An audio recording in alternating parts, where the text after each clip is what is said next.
As-tu déjà ressenti ce mélange étrange de joie et de nostalgie à la fin du Ramadan? C'est comme si, après un mois d'efforts, tu te trouvais à un carrefour. Continuer sur cette route lumineuse ou laisser l'ombre de l'oubli te rattraper.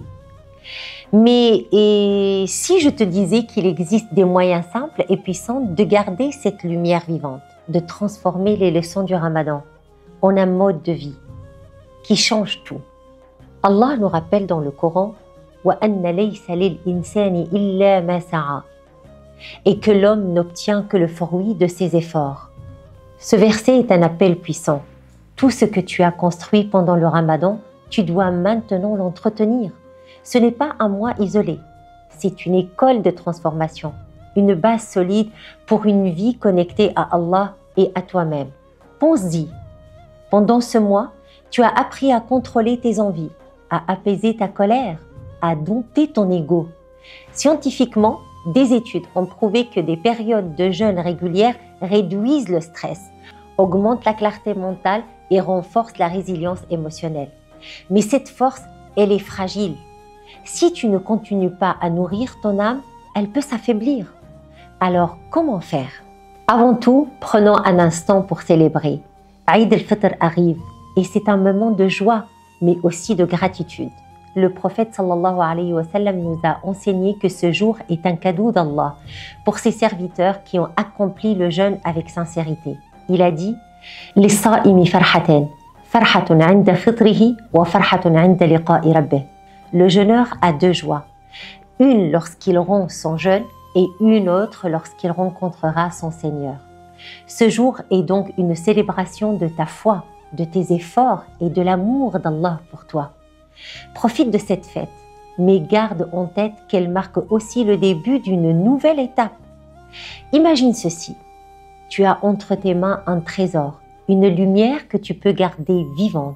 Mais pour cela, il y a une clé que je vais te révéler dans un instant. Et avant cela, je veux te demander quelque chose. Si cette vidéo t'a inspiré, si elle t'a donné une nouvelle vision du Ramadan, alors prends une seconde pour t'abonner.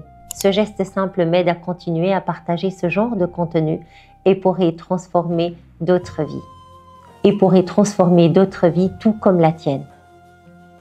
Voici maintenant 3 conseils pratiques pour prolonger les bienfaits de ce mois sacré. Premièrement, fixe des rites.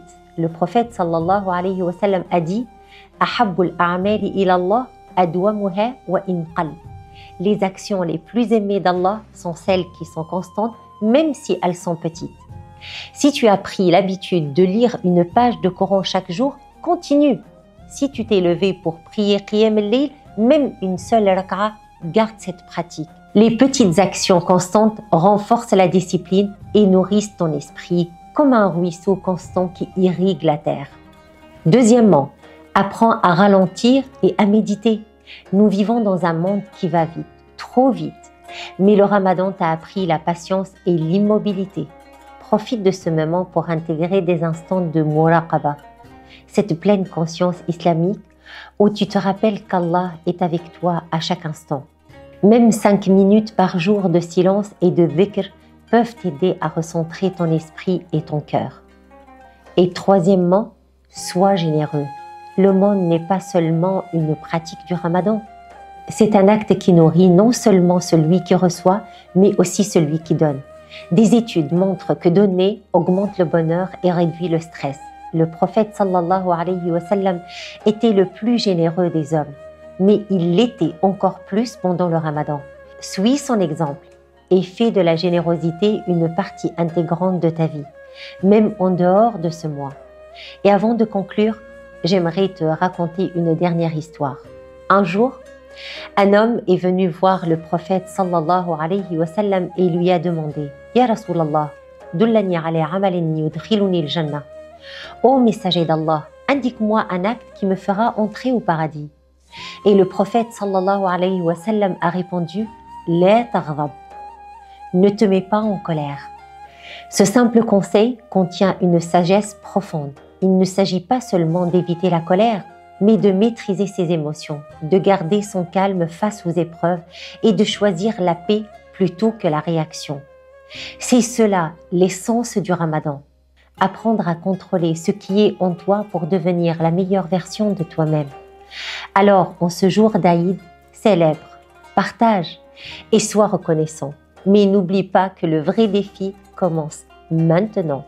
Ce que tu as semé pendant le Ramadan, continue de l'arroser, continue de te lever pour prier, continue de donner, continue d'aimer et de pardonner. Et surtout, souviens-toi, Allah est toujours là avec toi, prêt à te guider à chaque pas de ton chemin. Le Ramadan s'achève, mais ton voyage continue. Ne laisse pas cette lumière s'éteindre. Reste connecté, reste inspiré et avance avec confiance dans cette vie jusqu'à l'éternité.